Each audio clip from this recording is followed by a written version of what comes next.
सभी मित्रों को नमस्कार। मित्रों, आज अपन बात करने जा रहे हैं राजस्थान का एकीकरण, क्योंकि ये सभी एग्जामों में सभी कोई फर्स्ट ग्रेड ले लो, सेकंड ग्रेड ले लो, थर्ड ग्रेड ले लो, एलडीसी, बीएसटीसी और पीटीटी, सभी एग्जामों के अंदर एक क्वेश्चन जरूर आता है राजस्थान के एकीकरण से।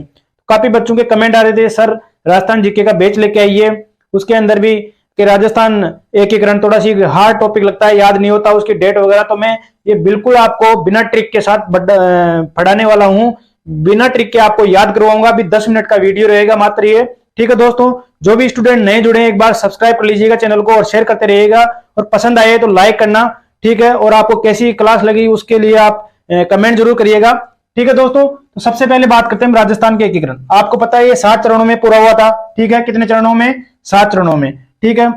राजस्थान के स्वतंत्रता प्राप्ति के समय राजस्थान के अंदर कितने 19 रियासतें, 19 तो रियासतें थी, 19 रियासतें थी। कितनी रियासतें? 19 रियासतें। 3 ठिकाने थे। कितने? 3 ठिकाने थे। कौन कौन से थे? पहला तो था निमराना, निमराना जो वर्तमान कहां पड़ता है? अलवर में पड़ता है। कहां पड़ता है? अलवर में। दूसरा था लावा। कौन सा था? लावा, जो वर्तमान में टोंक जिले में पड़ता है, ठीक है, वर्तमान में टोंक में पड़ता है। तीसरा था कुशलगढ़। कौन सा था? कुशलगढ़। कुशलगढ़ वर्तमान कहां पड़ता है? बांसवाड़ा में। कहां पड़ता है? बांसवाड़ा में। 3 ठिकाने थे, निमराना अलवर में पड़ता है, लावा टोंक में, कुशलगढ़ बांसवाड़ा में। डायरेक्ट क्वेश्चन आता है, ठीक है। उसके बाद में बता दूं, एक केंद्र शासित प्रदेश था। केंद्र शासित प्रदेश क्या था? केंद्र शासित प्रदेश कहां पे था? ये प्रदेश था कौन सा? अजमेर मेरवाड़ा, ठीक है, अजमेर मेरवाड़ा, ठीक है दोस्तों। तो 3 ठिकाने थे, 19 रियासतें थी, 3 ठिकाने थे और एक केंद्र शासित प्रदेश था। राजस्थान के एकीकरण, अभी वर्तमान जो राजस्थान है वो किससे मिलकर बना हुआ है? 19 रियासतों से, 3 ठिकानों से और एक केंद्र शासित प्रदेश से, ठीक है दोस्तों। तो काफी बार क्वेश्चन आता है कि राजस्थान का निर्माण हुआ था, कितनी रियासतें थी? तो 19 रियासतें, 3 ठिकाने और एक केंद्र शासित प्रदेश, ठीक है दोस्तों। उसके बाद में बात करेंगे इसमें समय कितना लगा था। डायरेक्ट क्वेश्चन आते हैं दोस्तों, ये फैक्ट है। समय लगा था इसके अंदर कितना? 8 वर्ष। कितना वर्ष? 8 से 1 कम करें तो 7, 7 का दुगुना 14 हो गया होगा याद। 8 तो वर्ष थे, 8 वर्ष, 7 माह थे और 14 दिन लगे थे इसके अंदर, ठीक है। ट्रिक से याद रखना अपन, 8 में से 1 कम करें तो 7, 7 के दुगुना 14, 7 का दुगुना करते थे कितना होते हैं? 14। तो 8, 7, 14, तो 8 वर्ष, 7 माह और 14 दिन, ठीक है दोस्तों। तो ये थी एक बेसिक जानकारी, यहां से भी बार बार क्वेश्चन आता रहता है, ठीक है दोस्तों। उसके बाद में सबसे पहले अपन बात कर लेते हैं चरणों की, 7 चरणों की बात कर लेते हैं। 7 चरणों में पहला चरण था मत्स्य संघ। कौन सा संघ था? मत्स्य संघ। उसके बाद आया राजस्थान संघ, उसके बाद में आया संयुक्त राजस्थान, संयुक्त के बाद है वृहद राजस्थान, दोनों को मिला के बन गया संयुक्त वृहद राजस्थान, फिर राजस्थान, उसके बाद में भी वर्तमान जो राजस्थान है, ठीक है दोस्तों। ये 7 चरण हो चुके हैं। तो सबसे पहले अपन बात करते हैं मत्स्य संघ में। मत्स्य संघ के अंदर भी सबसे पहले तिथि की बात करते हैं।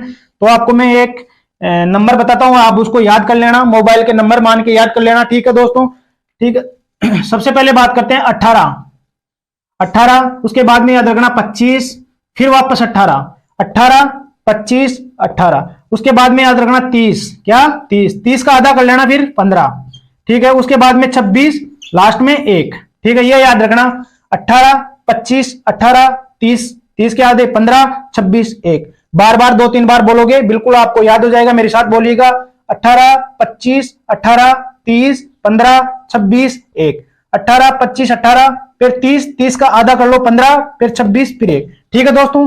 इसके बाद में अपन महीने की बात करेंगे आगे। तो मार्च से स्टार्ट करना। कब से? मार्च, 18 मार्च, उससे 7 दिन आगे चलना, फिर मार्च आ जाएगा 18 मार्च, ठीक है। 25 मार्च हो गया। उसके बाद में जस्ट अगला महीना ले लेना आप, अप्रैल। कौन सा? अप्रैल। अप्रैल के बाद में फिर वापस मार्च से स्टार्ट करना। कब से? मार्च। 3-3 के जोड़ों में याद रखना इसको, 18, 25, 18, मार्च, मार्च, अप्रैल। फिर यहां से स्टार्ट करना मार्च से, ठीक है, मार्च। उसके बाद में 1 महीना स्किप कर दीजिएगा। मार्च के बाद में क्या आती है? अप्रैल, अप्रैल के आगे मई, तो मई, ठीक है, 15 मई। फिर 26 को क्या आती है? जनवरी, 26 जनवरी, 26 जनवरी याद ही रह जाएगा, गणतंत्रता दिवस। उसके बाद में रहेगा 1 नवंबर, 1 नवंबर, ठीक है। तो आपको 1 नवंबर ऐसे ही याद रह जाएगा, क्योंकि वर्तमान राजस्थान 1 नवंबर 1956 को आया था।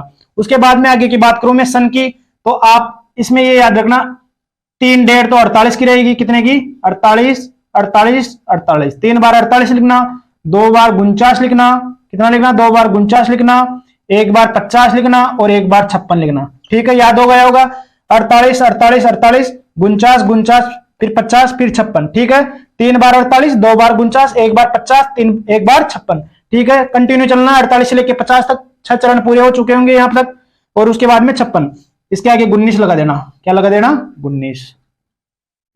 ठीक है, 1948 1948 1949 1949 1950 1956।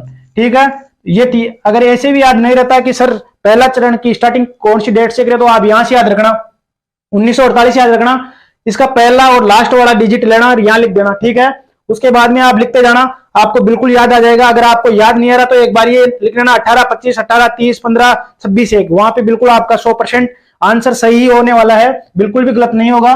उसके बाद में इसके उद्घाटन की बात कर लेंगे।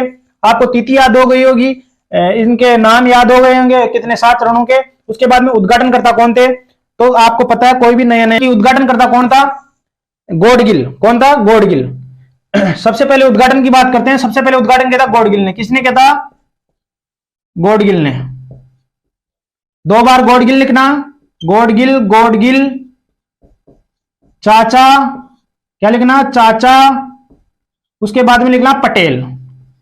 फिर सभी चरणों का उद्घाटन किसने किया था, वल्लभ भाई पटेल ने। तो आप एक बार बोलिएगा मेरे साथ, गॉडगिल गॉडगिल चाचा पटेल, गॉडगिल गॉडगिल चाचा पटेल, गॉडगिल गॉडगिल चाचा पटेल। ठीक, मेरे साथ बोलिएगा 2-3 बार, गॉडगिल गॉडगिल चाचा पटेल, गॉडगिल गॉडगिल चाचा पटेल। चाचा किसको बोलते हैं, पंडित जवाहरलाल नेहरू को। ठीक है, सरदार वल्लभ भाई पटेल। ठीक है, तो गॉडगिल गॉडगिल चाचा पटेल, ये कौन हो गए, उद्घाटन करता। उसके बाद में अपन प्रधानमंत्री की बात करते हैं। किसकी बात करते हैं अपन, प्रधानमंत्री।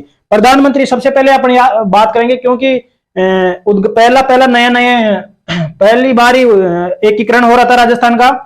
तो सबसे पहले किसको बनाए, क्योंकि जो अच्छा सी नाम है शोभा बढ़ाने वाले को, तो सबसे पहले प्रधानमंत्री किसको बनाया, शोभाराम को। किसको बनाया, शोभाराम को। अब देखते जाना आप, शोभाराम किसको बनाया, शोभाराम को। शोभाराम जी को बना दिया सबसे पहले, क्योंकि पहली बार प्रधानमंत्री ऐसे आदमी को चुने गए जो कि नाम ही थोड़ा एक्टिव, मतलब अच्छा नाम, मतलब शोभा बढ़ाने के हिसाब से भाई शोभाराम जी को रख देते हैं। उसके बाद में शोभाराम जी किसके पास जाते हैं, शोभाराम जी जाते हैं गोकुल जी के पास। किसके पास, गोकुल जी के पास।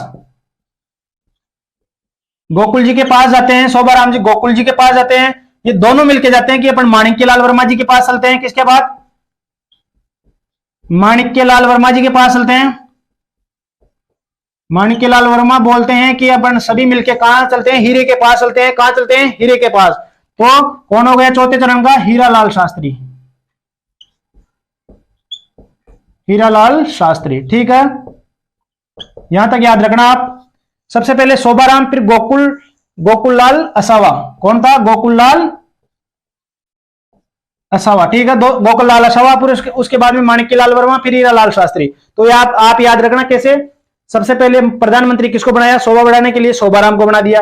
शोभाराम जी जाते हैं गोकुल जी के पास, तो गोकुललाल असावा के पास जाते हैं। उसके बाद में दोनों मिलकर जाते हैं माणिक्यलाल वर्मा के पास।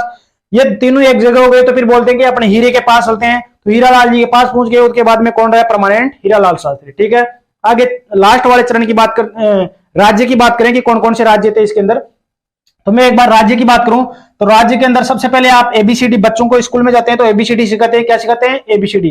तो आप याद रखना ABCD, एबीसीडी याद रखना, अलवर बरतपुर धौलपुर करौली। क्या, अलवर बरतपुर धौलपुर और करौली। दूसरे चरण की मैं बात करूं, दूसरे चरण के अंदर आप याद रखना बाबू झाड़ू। क्या, बाबू झाड़ू की को परसोटो। क्या याद रखोगे, ये सूत्र है, बाबू झाड़ू की को परसोटो। बांसवाड़ा, बूंदी, झालावाड़, डूंगरपुर, कोटा, किशनगढ़, प्रतापगढ़, टोंक। ठीक है दोस्तों, तो ये थे, इसे याद रखना, बाबू झाड़ू की को परसोटो। ठीक है, उसके बाद में तीसरे चरण में आपको पता है, तीसरा चरण आ गया तो आप 3 लिखना। क्या लिखना, 3। उदयपुर के अंदर क्या गया, उदयपुर। ठीक है, 3 लिखना तो उदयपुर के अंदर 3 के जैसे उदयपुर ऐसे लिखोगे तो इसमें 3 के जैसे आता है, तो इसे 3 से उसे याद रखना कि उदयपुर 3 नंबर आ रहे हैं ना, तो उदयपुर। ठीक है, उसके बाद में चौथा चरण आता है। चौथे चरण के अंदर आप याद रखना जे जे बी, 3 जे 1 बी, जयपुर, जोधपुर, जैसलमेर और बीकानेर। ठीक है, ये 4 बड़ी रियासतें जब शामिल हो जाती है तो राजस्थान का लगभग एकीकरण पूरा हो जाता है, क्योंकि लगभग ये 4 बड़ी रियासतें पहले मिल नहीं रही थी। इसके मिलने के बाद में लगभग छोटी मोटी रियासतें, ज्यादा रियासतें नहीं रहती है। उसके बाद में अपन आगे की बात करें पंचम चरण की। पंचम चरण में जो ये पहले वाला था मत्स्य संघ, ये आके मिल जाता है इसके अंदर पंचम चरण में। ठीक है, कौन सा? मत्स्य संघ। मत्स्य संघ मिल जाता है इसके अंदर। पांचवें चरण में क्वेश्चन आया हुआ कई बार कि मत्स्य संघ का कौन से चरण में विलय हुआ था? पांचवें चरण में जाके मत्स्य संघ मिला था। उसके बाद अब तक तो ये अकेला था, पांचवें चरण में जाके इसमें पांचवें संयुक्त वैध राजस्थान के अंदर विलय हो जाता है इसका। उसके बाद में छठे चरण की बात करूं, छठे चरण के अंदर सिरोही, कौन सा? सिरोही क्षेत्र मिला था। उसके बाद में लास्ट की बात करूं सातवें चरण में तो अजमेर मेरवाड़ा, कौन सा? अजमेर मेरवाड़ा। ठीक है, सिरोही एकमात्र ऐसा राज्य था जो 2 बार में मिला था। इसकी आबू तहसील 7वें चरण में मिली थी। ठीक है, और बाकी पूरा सिरोही छठे चरण में मिल चुका था। तो ये था राज्य। पहले के अंदर एबीसीडी याद रख, आप राज्यों में याद रखना। पहले चरण में एबीसीडी याद रखना, मतलब अलवर, भरतपुर, धौलपुर, करौली। उसके बाद में बाबू, दूसरे चरण की बात करूं, दूसरे चरण में याद रखना बाबू, झाड़ू, कीको, परसोटो। ठीक है, उसके बाद में तीसरे चरण में 3 से याद बताया था अभी, तो उदयपुर याद रखना। उसे मतलब ये 3 ऐसे लिखते ना, तो ऐसे याद रखना। उसके बाद में चौथे चरण की बात करूं तो जे जे बी याद रखना। ठीक है, जयपुर, जोधपुर, जैसलमेर, बीकानेर। उसके बाद में मत्स्य संघ 5वें चरण में। छठे चरण में सिरोही, इसका आबू और देलवाड़ा क्षेत्र छोड़ देना, ये 7वें चरण के अंदर विलय हुआ था। और 7वें चरण में अजमेर मेरवाड़ा। ठीक है, ये था राजस्थान का एकीकरण। दोस्तों, आप जो नए हैं वो एक बार सब्सक्राइब कर लीजिएगा, शेयर करते रहिएगा। और आपको मैं बता दूं, अगर पसंद आए तो आप लाइक जरूर करिएगा। और आके एक बार इनकी मैं राजधानी भी बता देता हूं आपको। राजधानी पूछ लेते हैं कई बार कि पहले चरण की राजधानी क्या थी, दूसरे चरण की राजधानी क्या थी, तीसरे चरण की राजधानी क्या थी। ठीक है दोस्तों, पहले चरण की राजधानी थी अलवर, कौन सी थी? अलवर। अलवर से स्टार्ट करना। मत्स्य संघ की राजधानी अलवर थी। दूसरे चरण राजस्थान संघ की राजधानी जाती है टोंक, कोटा। पहले चरण की थी तो पहले चरण की अलवर, दूसरे चरण की कोटा, तीसरे चरण की चली जाती है उदयपुर। कहां? उदयपुर। उसके बाद में चौथा चरण आता है, चौथा चरण की रहती है जयपुर। उसके बाद में राजधानी जयपुर ही रहती है सभी चरणों की। ठीक है,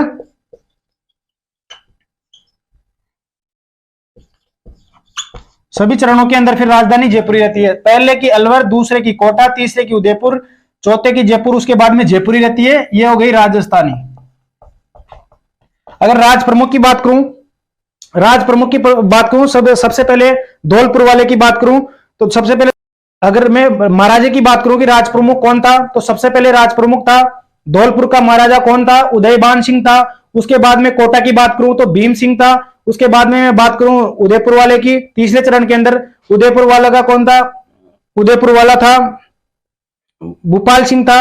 और उसके बाद में मैं आगे की बात करूं तो जयपुर का कौन था? महाराजा मान सिंह था। ठीक है, उसके बाद में राज प्रमुख कौन रहा था? महाराजा मान सिंह ही रहे थे लास्ट तक, 1956 तक। ठीक है, तो यहां से 1 नवंबर से स्टार्ट होता है, 18 मार्च 1948 से शुरू होता है और 1 नवंबर 1956 पे आपका टॉपिक खत्म हो जाता है। दोस्तों, अगर आपको पसंद आए तो लाइक, शेयर और सब्सक्राइब जरूर करना और अपने दोस्तों को शेयर करते रहिएगा। थैंक यू दोस्तों।